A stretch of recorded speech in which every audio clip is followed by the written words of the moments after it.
23နှစ်မြောက်မင်္ဂလာနှစ်ပတ်လည်နေ့မှာခင်မွန်းဖြစ်သူနဲ့အတူမရှိနိုင်သေးပေမယ့်ပြန်လည်ထူထောင်ရေးအတွက်ငွေကျပ်သိန်း100လူဒန်းခဲ့တဲ့ခိုင်သိန်းကြီး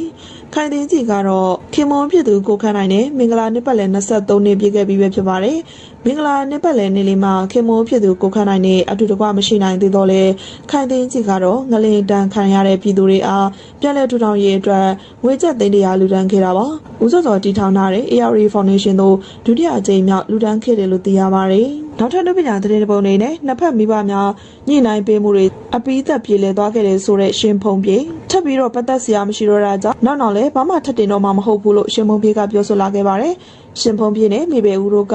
နှစ်ဖက်မိဘတွေရဲ့ညှိနှိုင်းမှုတွေကြောင့်အပိသက်ပြေလည်သွားခဲ့တယ်လို့လည်းရှင်းဖုံပြေကပြောဆိုခဲ့ပါတယ်။နှစ်ဖက်မိဘတွေရဲ့ဆန္ဒအရတင်ထားတဲ့ post တွေကိုလည်းပြန်ဖြတ်ပြီးတော့ထပ်မံလည်းတင်တော့မှမဟုတ်ကြောင်းပြန်လည်ရေးအသိပေးလာခဲ့ပါတယ်။နောက်ဆုံးလူပညာသတင်းလေးပုံအနေနဲ့ထောက်ကျန်လမ်းဆုံးမှာရက်နှစ်ခံရတဲ့ကလေးဘက်ကနေပြီးတော့လိုအပ်တယ်လို့ဆောင်ရွက်ပေးသွားမယ်ဆိုတဲ့ခိုင်နေဝေရေးသွင်းလေးများကေဟာကိုဥဆောင်နေသူတရုတ်ဆောင်ခိုင်နေဝေကတော့သူမထံပေးပို့ခဲ့တဲ့ဗီဒီယိုတွေကိုမြင်တွေ့တယ်လို့ပြောဆိုခဲ့ပါတယ်။သူမဟာတော့လက်ရှိအလူခရီးစဉ်တစ်ခုမှာချက်ချင်းမသွားနိုင်ပေမဲ့စုံစမ်းနေပြီးကလေးငယ်ဘက်ကနေလိုအပ်တယ်လို့ဆောင်ရွက်ပေးသွားမယ်လို့စိတ်ပူနေတဲ့ပြည်သက်ကြီးစီကိုအသိပေးလာခဲ့ပါတယ်။အဆိုပါဗီဒီယိုဖိုင်တွေ3နှစ်အရွယ်ကလေးလေးကိုမိခင်ဖြစ်သူကတစ်နှစ်ကျော်ကလေးနဲ့အတူတောင်းရမ်းခံရမှာ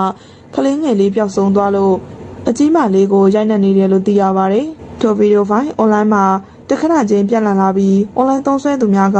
ကလေးလေးအတွက်စိတ်ပူပင်တော့ကရောက်ရှိနေကြပါတယ်။ရုပ်ကိုအပြင်းထန်သတိပေးလိုက်တဲ့မင်းမောင်က